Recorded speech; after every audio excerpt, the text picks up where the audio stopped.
அனைவருக்கும் வணக்கம். நம்ம இன்னைக்கு பார்க்க போகிறது ஜாமுகோல் பிரசன்ன பலன். அதாவது பார்த்தீங்கன்னா 4ஆம் தேதி நம்மகிட்ட கேள்வி கேட்டிருக்காங்க. அவங்க ஜாதகம் இருக்கு இல்லை பிறந்த நேரம் தெரியும் தெரியாது அப்படிங்கிறதுலாம் இல்லை. அவங்க கேள்வி கேட்ட நேரத்துக்கு நம்ம பிரசனம் போகிறோம். அந்த பிரசனம் பாருங்க, அதாவது 4/1/2026 1:58. நம்ம இதை ரயில்வே டைமாக போட்டிருக்கோம். 13:58 புதன்கிழமை கேள்வி கேட்காங்க. திருப்பூர், நம்ம திருப்பூர்ல இருக்கிறனால நம்ம எங்க இருக்கிறோமோ அந்த ஊர் தான் நம்ம அப்ளை பண்ணணும் அப்படிங்கிறப்ப திருப்பூர். அப்போ இந்த பிரச்சனை வந்து ஒரு கையில போடுற கணக்கு இருக்குதுங்க. அது நம்ம வகுப்பாக கூட கொடுத்துக்கிட்டு இருக்கோம். இதுக்கு சாஃப்ட்வேர் இருக்குது. அப்போ நம்ம நிறைய பிரச்சனை கேட்கறதுனால ஒன்றுமே கையில போட முடியாது அப்படிங்கிறதுனால சாஃப்ட்வேர்ல போட்டு நம்ம அந்த பிரச்சனை எடுக்கிறோம். அந்த பிரச்சனை பார்த்தீங்கன்னா அவங்க கேள்வி கேட்ட நேரத்துக்கு என்ன உதயம் வந்து கன்னி உதயம். உதயத்தை நோக்கி குரு வராது. அதாவது உதயம் வந்து 4 டிகிரி, குரு வந்து 16 டிகிரி அப்படிங்கிறப்ப உதயத்தை நோக்கி குரு வராது. அப்ப இந்த பிரசனத்துல 4, 7 கூடிய குரு இங்க உதய மாதம் 7ஆம் இடமா வருது. ஒன்று அவங்களோட கேள்வி என்ன இருக்கும், ஒன்று திருமணத்தை பற்றி கேள்வி கேட்கலாம், அல்லது வீட்டை பற்றி கேள்வி கேட்கலாம், அல்லது குழந்தைகளை பற்றி கேள்வி கேட்கலாம்.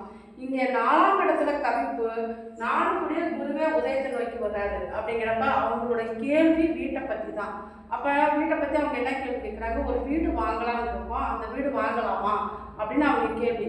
கிட்டத்தட்ட 11 சென்டில் 55 லட்சம் ரூபாய்க்கு கொஞ்சம் ரேட் கம்மியாக வருது. அதனால் அந்த வீடு எங்களுக்கு பிடிச்சிருக்குது, அந்த வீடு வாங்கலாமா அப்படின்னு அவங்க கேள்வி கேட்குறாங்க. அவங்க கேள்வி கேட்டதுக்கு நம்ம பிரச்சனை போகிறப்ப எங்கள் உதயத்தை நோக்கி குரு வராது.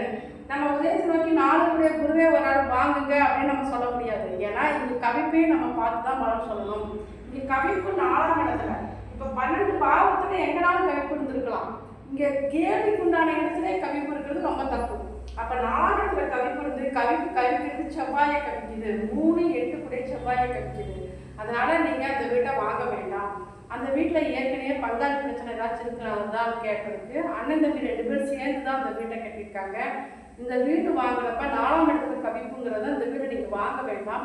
அந்த வீடு ஏற்கனவே பிரச்சனை இருக்குது, உங்களுக்கு இந்த வீடு செட் ஆகாது, நீங்கள் வேறு வீடை பார்த்துக்கோங்க அப்படின்னு நம்ம சொன்னோம். இந்த மாதிரி கேள்விகள்லாம் நம்ம பிரசனம் மூலயமா அவங்களுக்கு ஜாதகம் இருந்தாலும் இல்லைனாலும் அவங்க பிறந்த தேதி நேரம் எது தெரிஞ்சாலும் தெரியலனாலும் பிரசனம் மூலயமா அவங்களுக்கு தீர்வு கொடுக்க முடியும் அப்படிங்கிறது தான். இதுபோல் நம்ம ஒவ்வொரு பிரசனமும் நம்ம பார்த்துக்கிட்டு இருக்கோம்.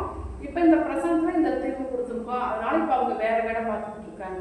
இந்த மாதிரி ஒரு பொருளை நீங்கள் வாங்குறது, ஒரு இடத்துக்கு போகிறது, ஒரு வேலை விஷயமா சந்திக்கிறது, தொழில் விஷயமா சந்திக்கிறது, இப்படி எந்த கேள்வியானாலும் மெயினாக பார்த்தீங்கன்னா எங்களுக்கு செய்வன பிரச்சனை உண்டா, இந்த கோர்ட் கேஸ் பிரச்சனை, இப்படி நிறைய கேள்விகள் தான் இந்த பிரசனத்தில் வருது. அந்த மாதிரி கேள்விக்கெலாம் நம்ம பிரச்சனை மூலமாக தீர்வு கொடுத்துட்டு இருக்கோம். உங்களுக்கு பிரச்சனை தேவைப்படுறவங்க நீங்கள் என்னை கான்டாக்ட் பண்ணலாம். என்னோட நம்பர் வந்து 9940318553. ஸ்ரீ லலிதாம்பிகை தாயார் ஜோதிடம் இருக்கும். இந்த ஜாமகோல் பிரச்சனை பற்றி நிறைய வகுப்புகள் நம்ம ஆன்லைன் மூலமாகவும் நேரடியாகவும் எடுத்துக்கிட்டு இருக்கோம். நீங்கள் வகுப்பு படிக்கலாம், எங்களுக்கு கான்டாக்ட் பண்ணலாம். நன்றி.